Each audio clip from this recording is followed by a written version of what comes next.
ఈ మండలానికి అధికారులుగా ఉండి నిర్లక్ష్యం వహించొద్దని కూడా మీకు తెలియజేస్తాం. నెక్స్ట్ మీటింగ్ మీ దగ్గర టోటల్గా ఎంత ప్రోగ్రెస్ జరిగింది, ప్రభుత్వం నుంచి ఎంత డబ్బు ఉంది, ఎంత డబ్బు రావాలనేది కూడా టేబుల్ మీద పెట్టవచ్చుంది నేను కోరుతున్నా. ప్రజలకు తెలియజేయండి, నోటీస్ అంటించండి.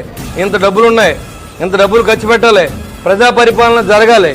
ఇక్కడ ప్రభుత్వం అధికారులు నిర్లక్ష్యం వహించొద్దు. మనంతా పబ్లిక్ సర్వెంట్స్, రాజకీయ నాయకులు కానీ మనందరూ కూడా, మీరు కూడా, మీతో పాటు నేను కూడా, అందరూ కూడా ప్రభుత్వానికి ప్రజలకి సేవ చేయడానికి ఉన్నాం. కాబట్టి మనం సేవకులుగా ఉండమని మిమ్మల్ని కోరుతా ఉన్నా. మనం వాళ్ళ మీద అజమాయిషీ చేయడానికి కాదు, చిరాపడడానికి కాదు.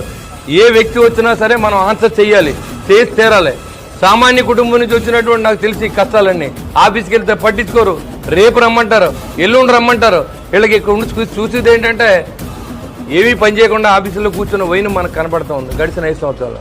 కాబట్టి మీరు అందరూ కూడా దయతో ఆలోచించేయండి. అధికారులందరూ కూడా నేను చెప్తా ఉన్నా, పాత రోజులు వెళ్ళిపోయినాయి, ప్రజాప్రభుత్వం రాబోతుందని నేను ముందే చెప్పాను. ఎలక్షన్